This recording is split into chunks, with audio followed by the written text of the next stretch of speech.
Hello friends, इस video में हम सितंबर सीरीज़ के स्टॉक्स के बारे में बात करेंगे जो मेरे हिसाब से मार्केट को आउट परफॉर्म कर सकते हैं।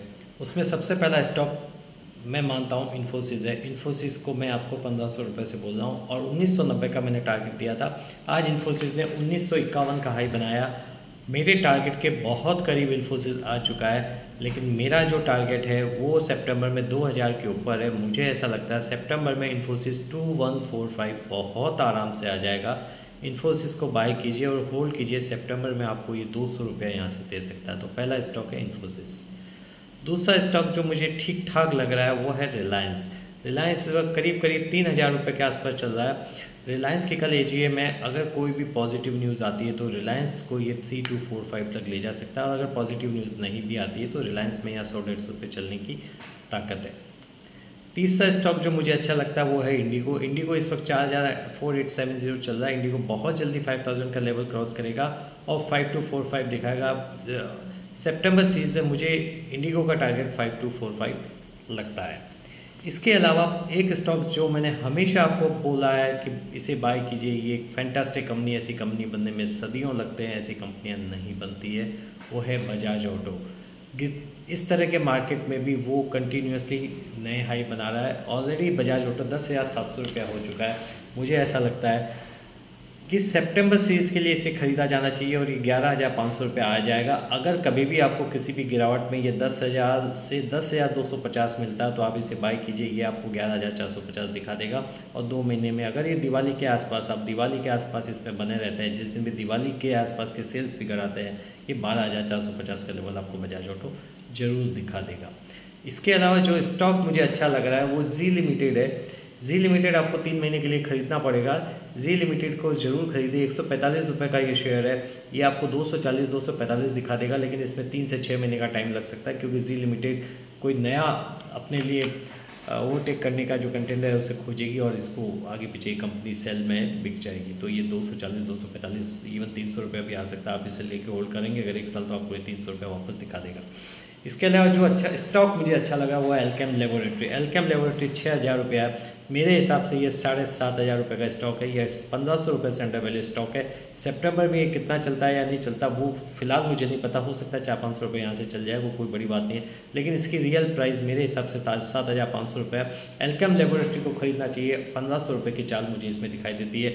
ल्यूपिन जब 2000 रुपया था तब मैंने आपको बोला था कि ल्यूपिन मुझे 2250 रुपया दिखता है।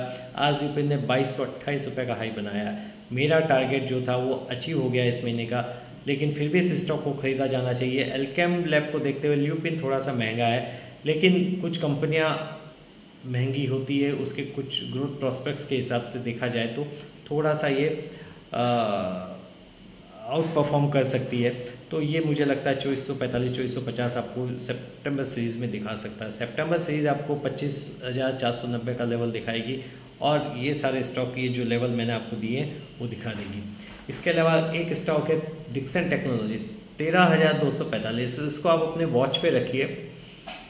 मुझे ऐसा लगता है कि किसी भी गिरावट में 12,500 अगर ये आ जाता है तो इसको ख़रीदना चाहिए। इसके जो नेक्स्ट लेवल आते हैं वो 14,500 आते हैं। अगर ये बहुत ज़्यादा नहीं गिरता तो भी इसको लेना चाहिए और ये 14,500 आपको दिखा देगा। लेकिन थोड़ा सा 13,200 में रिस्की है, इसको थोड़ा सा करेक्शन चाहिए। 13,245, 12,750, 12,500 आप किसी भी लेवल पे धीरे धीरे करके एक्यूमुलेट कर सकते हैं। ये 14,500 आपको आराम से दिखा देता। आज सवेरे मैंने आपको वीडियो में बोला था कि निफ्टी परफॉर्म करेगा, बैंक निफ्टी परफॉर्म नहीं करेगा। एग्जैक्टली वैसा ही हुआ। निफ्टी ने करीब करीब 25,129 का हाई बनाया, 25,145 मैंने आपको बोला था, और वापस मैंने कहा था 25,045 के आसपास ये ट्रेड करेगा, तो 25,055 ट्रेड करा है। एग्जैक्टली निफ्टी में वही हुआ जो प्रेडिक्ट किया था।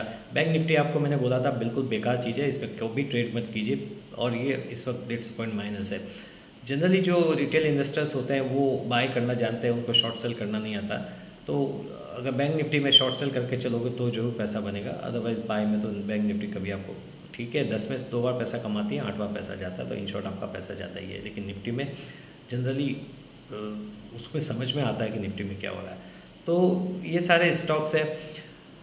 डिफेंस मैंने आपको बोला है कई बार, डिफेंस इन ब्रोकिंग रिपोर्ट्स की वजह से गिरा है। मजगांव डॉक अभी यहाँ पे कंसोलिडेट कर रहा है और 4,300 के आसपास चल रहा। मझगांव डॉक मुझे ऐसा लगता है कि सितंबर से इसमें 5,000 रुपये वापस आ सकता है। 4,990 का इसका टारगेट मुझे दिखाई दे रहा है, 4,300 ये चल रहा है।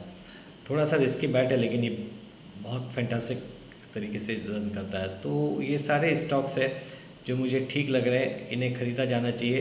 टाइटन को भी ख़रीदा जाना चाहिए, 3500 रुपये का टारगेट प्राइस चल रहा है, 4,000 रुपया ये आ सकता है दिवाली के आसपास, क्योंकि दिवाली में सेल्स आती है, लोग ज्वेलरी वगैरह खरीदते हैं। लाभ पाचन नहीं, धनतेरस के दिन भी काफ़ी खरीदारी होती है, तो टाइटन आपको 4,000 रुपया आराम से दिखा सकता है। तो ये मेरे सितंबर से इसके स्टॉक्स है और आप इन कैश में खरीदिए, कोई स्टॉप लॉस लगाने की ज़रूरत नहीं। बिना स्टॉप लॉस के मैं कभी स्टॉप लॉस नहीं देता। मेरा को कॉन्फिडेंस जब होता है तभी मैं बात करता हूँ।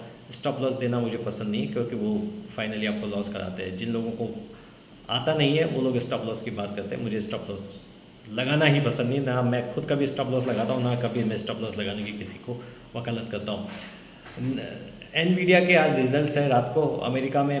अगर उसका रिजल्ट अच्छा है तो इन्फोसिस कल 40-50 रुपये प्लस खुल सकता है, और अगर रिजल्ट थोड़े से भी ख़राब आते हैं, मार्केट को डिसअपॉइंट करते हैं और ये नीचे आता है, तो मैक्सिमम ये 1890 तक नीचे आएगा। 1890 पे इन्फोसिस को वापस बाय बनता है और उसका टारगेट 1990 इमीडिएट हो जाता है। अदरवाइज़ ये कल सुबह ही 1990 क्रॉस कर जाएगा अगर एनवीडिया के रिजल्ट्स अच्छे आ जाते हैं।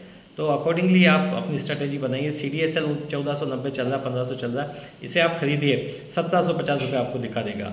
तो ये सारे शेयर्स आप खरीद सकते हैं और होल्ड कर सकते हैं। आप इसमें बड़ा पैसा कमाएंगे। आप कुछ भी इन्वेस्टमेंट करें अपने फाइनेंशियल एडवाइजर से सलाह लेके करें। मेरी ओपिनियन आप चाहें तो मान सकते हैं, चाहें तो आप नहीं भी माने। पैसा आपका बनेगा तो मुझे अच्छा लगेगा अगर आप पैसा बनेंगे, देश की इकोनॉमी आगे चलेगी।